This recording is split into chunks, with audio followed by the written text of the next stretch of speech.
Well, I think it was the most dramatic moment of the day, certainly. It really started to crystallize what the defense is about. They're really trying to portray her as a sex slave.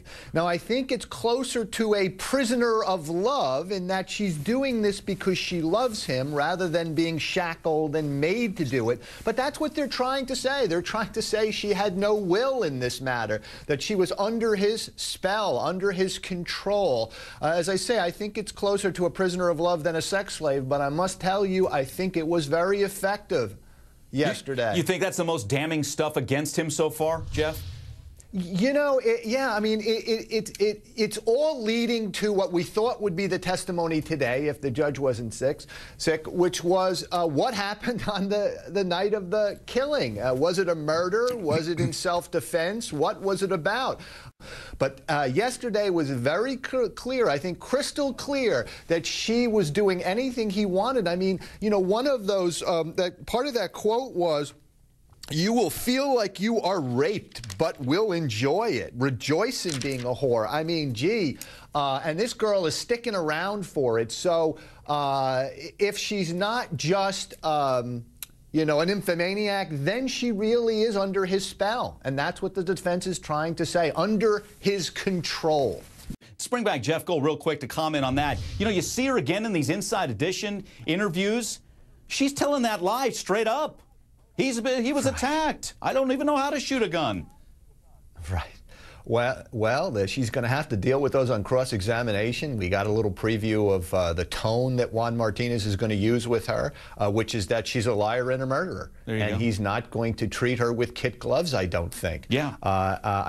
You know, there are some elements that I think he will need to deal with softly. I don't know whether he will, but I think he should. But there are many, many other elements that you're just making the point to the jury that she's a liar and a murderer. All right, Jeff, let's get your take on that. Is that what we're going to see a lot of when Martinez takes over with cross-examination? Yes, and I want you to notice how now, when she's talking to Juan Martinez, she's looking at Juan Martinez as opposed to the softball questions on direct examination by Kurt Nurmi, where she then looks at the jury and begins to have a rapport with the jury, which she's done for day after day. She's going to need to pay attention to his questions. She's going to end up looking at him and answering him, and that's how the prosecutor is going to start to rip her away from the rapport that she may have developed with some jurors, that has carefully been developed. He's going to bring her back to reality, so to speak. How do you think she did there? Think she held her own, at least in that brief exchange? Yeah, I mean, it's not enough. I mean, that's not enough to tell us. I think what I get out of it is the tone, Juan's tone. And the tone is the gloves are off. Yep, you better believe it. And do you think that she's going to play off of that? Look at me. He's beating up on me like Travis did. Well, that's what makes it interesting. I mean, we have never seen, you know, an examination and a cross-examination of a defendant in such a high-profile case, really. It's new to us. That's why it's so interesting to the public. It's dynamic. We don't know what's going to happen. I say to the viewers, tune in. I don't know how it's going to go, but that's a little bit of a preview. You better believe it. Okay, we're going to continue our coverage. Jodi Arias death penalty murder trial with Jeff. Well, I think they've done a great job, but they are at risk of overdoing it. And there have been a couple of things recently. 2 days ago, when that sex tape was played, you know, Jodi had her hair over her face and looked down the whole time, and that effect, I thought, was over the top, too much. And I think by yesterday already, we were stuck in gear, going over the same time period. You know, we've heard the three-hole wonder 3 or 4 times already. It seemed to me that they were stalling so that today, assuming the judge wasn't sick, would be their day. And then the jury would have the long weekend to sit and think about the defense, you know, side of it, that her direct. And I think they were stalling. So I think they're at risk if they keep pushing this much further. They need to get to the murder. They need to explain the murder. They've done a good job, but you can do too much, and they're in danger of that. Interesting. Hey, let's play this a different tone here.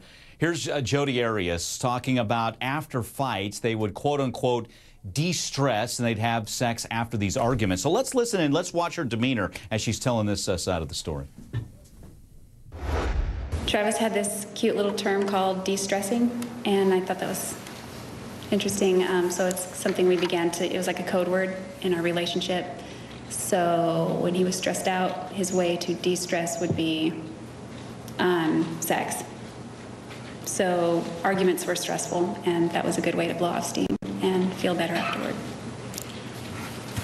By sex, are we including oral sex, anal sex, or vaginal sex? Is that what? Yeah, all of the above. What do you make of that, Jeff? I mean, is that, could that cut both ways, or is that more good points for the defense?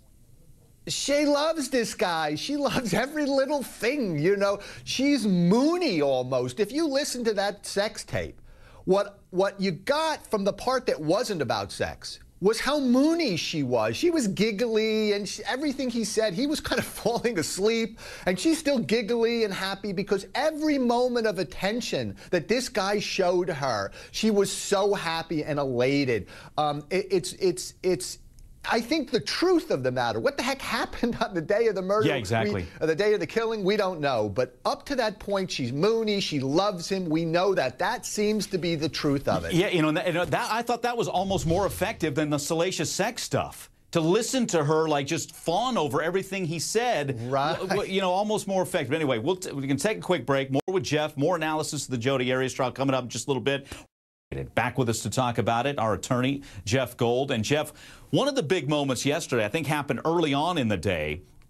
And this harkens back to the day before where Jodi Arias has talked about Travis Alexander. She walks in allegedly on Travis Alexander looking at pictures of little boys. So she gets an opportunity to say it again and use the term pedophile and child porn. Let's listen. We'll get your take coming out on how powerful that could be to a jury.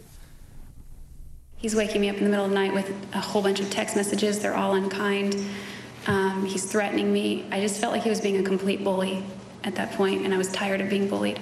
So I called him up and I said, after he said time to spit it out, and he just felt like he was trying to reach through the phone and still exert control over me. And I'm at my sister's house and I'm sleeping. So I think I just got fed up, and I called up and I said,